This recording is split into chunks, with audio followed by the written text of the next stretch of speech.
Hello दोस्तों, आशा करता हूँ आप सब काफ़ी अच्छे होंगे। और ये समय आ गया मेरे नेक्स्ट वीडियो पब्लिश करने का।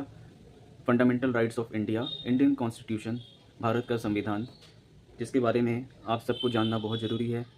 खासकर भारतीय नागरिक, इंडियन सिटीजन को तो इंडियन कॉन्स्टिट्यूशन जो है एकदम से जो है याद ही होना चाहिए कि उनके फंडामेंटल राइट्स क्या है, उनकी फंडामेंटल ड्यूटीज़ क्या है सिटीजन की। क्योंकि आप जब भारत के नागरिक हैं तो आपके कुछ फंडामेंटल राइट्स हैं और ड्यूटीज़ है जो कॉन्स्टिट्यूशन में ड्राफ्टेड है। तो कॉन्स्टिट्यूशन से ऊपर कोई नहीं है, सब कॉन्स्टिट्यूशन के अंडर ही कवर होते हैं।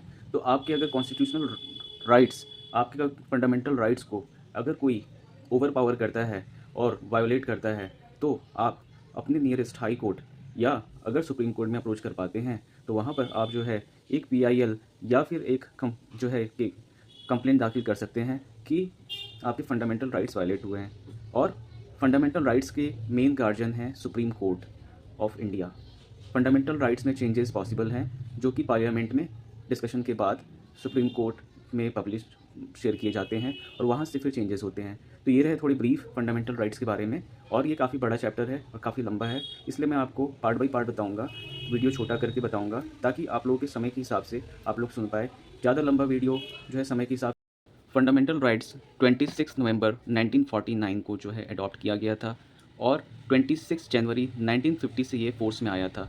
इसलिए हम 26 जनवरी को ही जो है रिपब्लिक डे की तरह मनाते हैं, गणतंत्र दिवस की तरह, जो भारत में संविधान के लागू होने की खुशी में मनाया जाता है और इससे हमारे संवैधानिक अधिकार का पता चलता है। आपको ये पता होना चाहिए कि आर्टिकल 352 जब नेशनल इमरजेंसी लागू होती है उस समय हमारे फंडामेंटल राइट्स सस्पेंड हो जाते हैं और हमें जो है फंडामेंटल राइट्स का जो बेनिफिट्स है वो नहीं मिलता है। आप कहीं कहीं भी फ्रीली घूम नहीं सकते हैं और कहीं भी फ्रीली कुछ भी जो है बातें नहीं कर सकते हैं। आगे कई भी फंडामेंटल राइट्स में कई डिटेल्स हैं जो मैं आपको बताऊंगा कि नेशनल इमरजेंसी आर्टिकल 352 के समय कैसे सस्पेंड हो जाते हैं।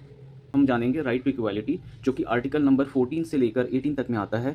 और इसमें the right to equality is one of the important fundamental rights of the Indian constitution that guarantees equal rights for everyone irrespective of religion, gender, caste, race, or place of birth. It ensures equal employment opportunities in the government and ensures against discrimination by the state in matters of employment on the basis of caste, religion, etc. This right also includes the abolition of title as well.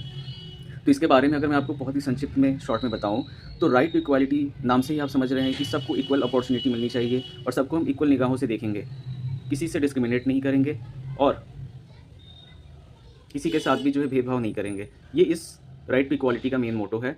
और इसमें कहा गया है कि हर एक Indian citizen, हर एक भारतीय नागरिक जो है वह संविधान के सामने जो है इक्वल है, irrespective of their designation, irrespective of their title, irrespective of their post. कोई भी हो वो संविधान से बड़ा नहीं है। तो संविधान ने सबको समान अधिकार दिए हैं। धर्म, जाति, आपके लिंग के आधार पे, आपके कास्ट के आधार पे, आपके जन्म के स्थान के आधार पे आपको बांटा नहीं जा सकता है। आप भारत के नागरिक हैं, किसी भी स्टेट में रहें, आपके लिए जो अधिकार समान है।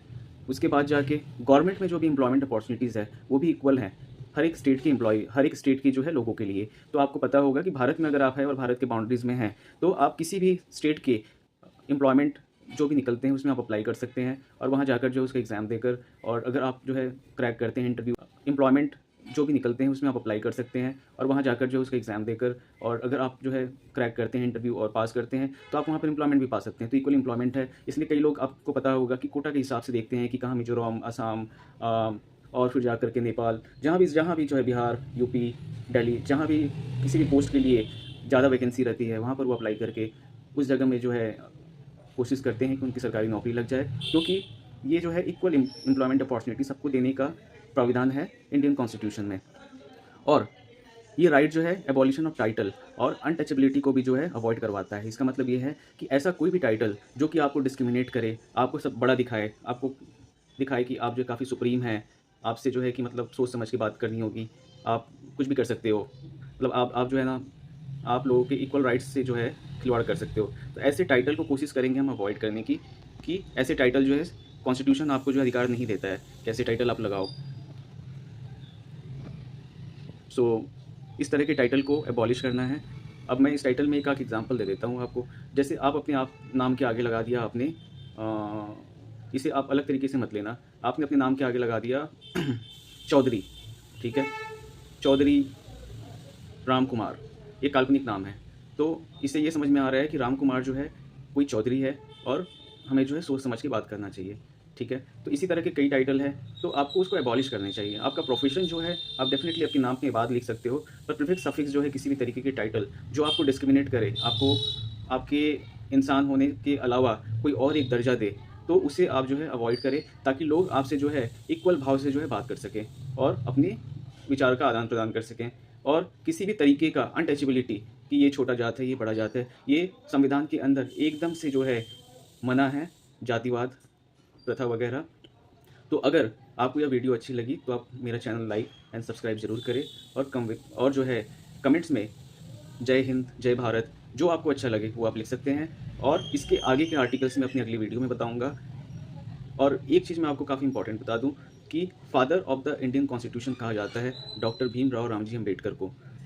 आशा करता हूँ कि सारे इन्फॉर्मेशन आपको अच्छे लगे होंगे, और इसे अगर समराइज वे में आप सुनेंगे तो आपको काफ़ी फ़ायदा होगा आपकी नॉर्मल लाइफ में भी, आप किसी से बात करने में भी कि हाँ भाई मेरी फंडामेंटल राइट्स ये हैं जो मुझे कॉन्स्टिट्यूशन ने गारंटी की है, अगर इससे आप वायलेट करते हो तो मैं किसी भी समय किसी भी हाई कोर्ट या सुप्रीम कोर्ट ऑफ इंडिया में आपके खिलाफ PIL पब्लिक इंटरेस्ट लिटिगेशन जो है फाइल कर सकता हूँ। और सुप्रीम कोर्ट इसे बहुत ही ऑनेस्टली और बहुत ही ध्यान से सुनेगा, और आपको इसमें रिमेडी और इसमें जो है आपको इसका उपाय भी मिलेगा, ज़रूर मिलेगा, ठीक है।